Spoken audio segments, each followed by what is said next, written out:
Let me give you one piece of advice. Do not ever in your life move somewhere with a cold climate. It's another absolutely frigid, freezing, deadly day out here in the Northeast. I don't know what the temperature is, 28 degrees right now. Absolutely freezing. And welcome to day 5 of the building a clothing brand, loungewear brand, not clothing, loungewear brand out of my parents' basement series. The series where I show you the whole entire journey. So again, this might be day 5, this might be day 6. I don't know how I'm going to number all the series videos. I'm not sure. But update, we got another extra 75 days of TikTok until this time. If they don't sell, the ban will be final. So that gives us so much time to work on the brand and promote it using TikTok. That's all we really need, the 75 days. Down to 70 days right now. But anyways, the plan of action for right now, head on over to a cafe or a library. I'm trying to make it more of a habit, especially if you work online or if you work remotely, like if you have a remote job or an online business. Try to get outside as much as possible. And obviously it's freezing, I can't physically be outside, but outside indoors, cafes, libraries, work bars, whatever it is, gyms, if they have like a little work area, and try to get more work done outside. I feel like it helps with creativity and not just being locked indoors all day. I feel like if you be people that work online, we tend to just find ourselves being inside literally all day. Defies the whole point of like having freedom to work from anywhere you want. So trying to incorporate more of that, and I'm gonna go get to work and show you guys some really fire stuff that we got cooking up that you will see in a bit. Man, I'm excited for this journey, but all you gotta do is come along and you'll be able to see everything. Still early on. Check out the previous episodes if you didn't, and let's get this day cooking.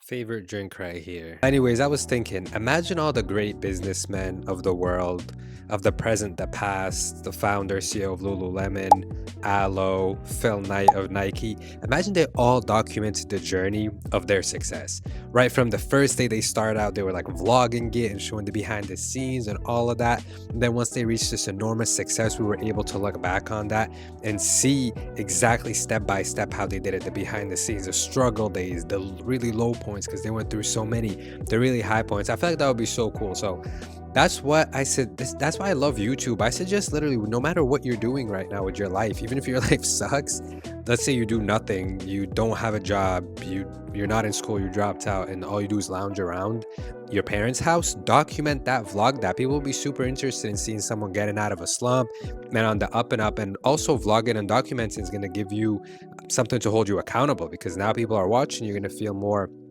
inclined to present yourself in a better light and show that you're improving. So that's neither here nor there, but I do think everyone should vlog. And that leads me to that idea. This is what I was originally thinking about, is I'm really enjoying these videos. I'm enjoying this series. I'm enjoying these videos. And as you guys saw in the past clips, I was getting some work done, and something that I've done over these last few days is getting more and more b-roll to start making the short form content that I told you guys about. So let me just break this down. Let me break it down from the top all the way to the bottom.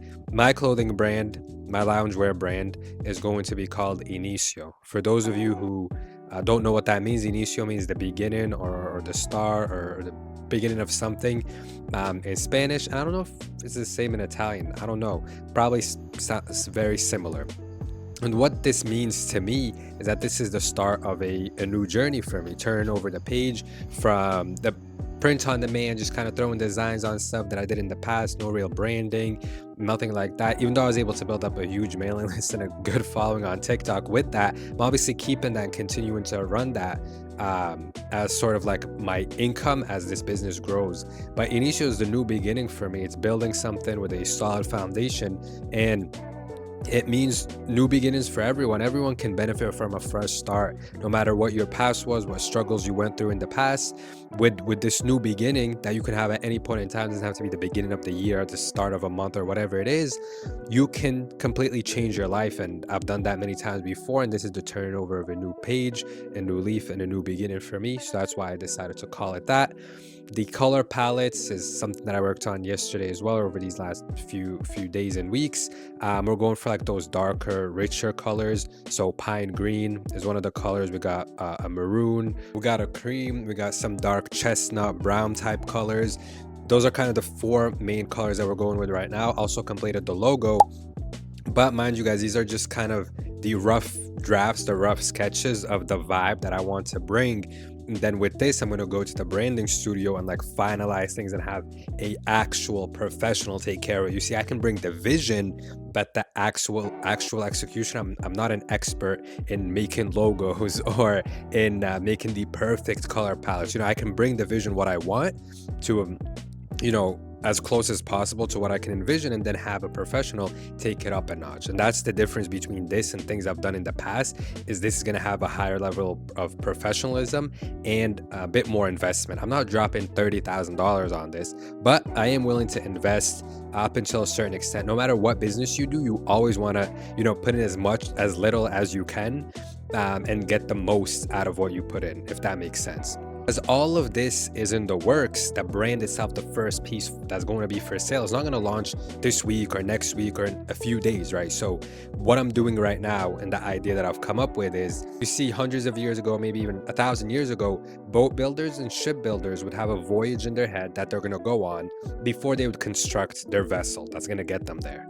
And before constructing the vessel, before its completion, they would be getting people, almost like, I wouldn't say tickets because they wouldn't physically hand out tickets, but people would buy their place on that boat to go on that voyage as the boat is being built. Once the boat is completely constructed, the people would get on. They've already paid for their trip. They get on and, you know, they go on the voyage. But that boatsman, that shipman, whatever they're called, people who construct boats, I forgot the name, they would have already sold all the places long before it was built. And when it's built, they just hop on and they go. That's the idea that I want to have with this brand. So create the content, the promotion, build up the audience, build in public, so that once the launch is there, there's already an audience. The mistake that most people do is they're not going to document the journey, but like 3 days before they start selling, they're going to be like dropping the hottest clothing item of the year in 3 days.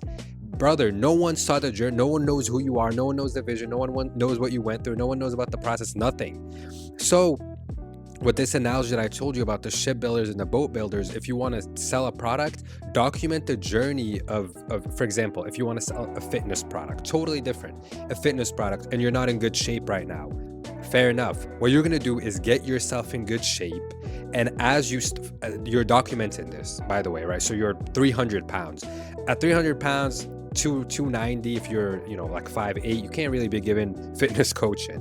But in a month, 2 months, you've lost 30 pounds. All right, now you start getting people on board, but you documented the whole 30 pounds of weight loss. So although you're 260, you're not in the best shape at all, nowhere near it, you know how to go from being obese to quickly and gradually and safely losing weight. People saw you do it. The proof is right there. You're your own proof, and you documented it. So once you're at 260, you can now start selling your product for people who are 300 pounds, 350 pounds, and they will buy that product from you because they saw the journey, they saw the results that you were able to get yourself, and you're not too far ahead of them for them to say, oh, I can't get those results. You see what I'm saying? So that's what I'm doing right now. I'm making short form content, and you guys will, I'll probably run it right now as I'm talking, but I'm trying to kind of find my own vibe, my own style of the short form content, getting it up on the Inicio TikTok page, getting it up on the Instagram page as well, and then here. I don't anticipate to get, you know, people to buy my clothing from YouTube, but fuck it, why not? Here on YouTube, it's mostly just the behind the scenes documenting, because I think no one else does that. No one else has done that. I don't know, to be honest. I don't watch many other people's content, so I don't know if there's a million other people making loungewear brands that are also corporate dropouts, but here is just to show the journey. But on Instagram, you know, first video, first reel, second, third, fourth, 10th, and it's just the same one that I'm posting on here and on TikTok. I obviously optimize for TikTok first, and then also Instagram, YouTube. I'm not really optimizing to get that many views on the reels. I don't really care, to be honest. But as I optimize, I want to get to 1,000 followers on TikTok as fast as possible. So I'm going to be posting a reel every day, every other day, to get us to 1,000, so we can get some more social proof and get the link in bio. And then same with Instagram, trying to get to that 1,000 followers relatively quickly, just to get some social proof. Because if you're thinking, oh, I'm going to make my clothing brand, then I'm going to start promoting on TikTok, Good luck, my friend, because you can't even put a link in your bio if you don't have 1,000 followers. You can't go on live if you don't have 1,000 followers, unless you set up a TikTok shop. But even if you set up a TikTok shop and connect it to that account with 3 followers that you just started trying to sell on, no one's really gonna buy from you. So for me, once I get my products on TikTok shop, it's like I've already documented the whole background of how I even built this business. People are gonna see it. And one thing for your short form content, you can title it day in the life of a 23-year-old clothing brand owner, but there's 10 million other people doing that. What's different about you?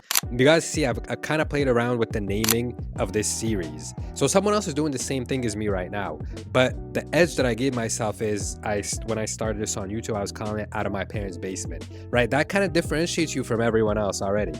But then I didn't really like that vibe, so I went with Corporate Dropout, building a loungewear brand. I was like, that kind of hits. That's a bit different. Most people are going to say 24-year-old clothing brand owner day in the life. But when I post that TikTok, it's going to say 24-year-old corporate dropout building a loungewear brand. And that's going to get the people's attention the first second. And then, as you guys saw when I played the video, in the first 5 seconds, it's like quick cuts. And I'm just kind of trying to discover my style and find a style that I like. So I'm just looking to not get inspiration from anyone, not try to do what anyone else is doing. I don't watch clothing brand content. If you're wondering, don't watch business content. I don't even really read business books, to be honest. I just finished my master's recently in business, and I was like, you know what, from here on out, I've watched enough YouTube videos about business. I've went to college enough for business. I've listened to enough business podcasts that now I already have enough knowledge. If I keep consuming more, I'm never going to be able to produce anything that's mine. Thank you, and I'll see you in the next one. I'm out.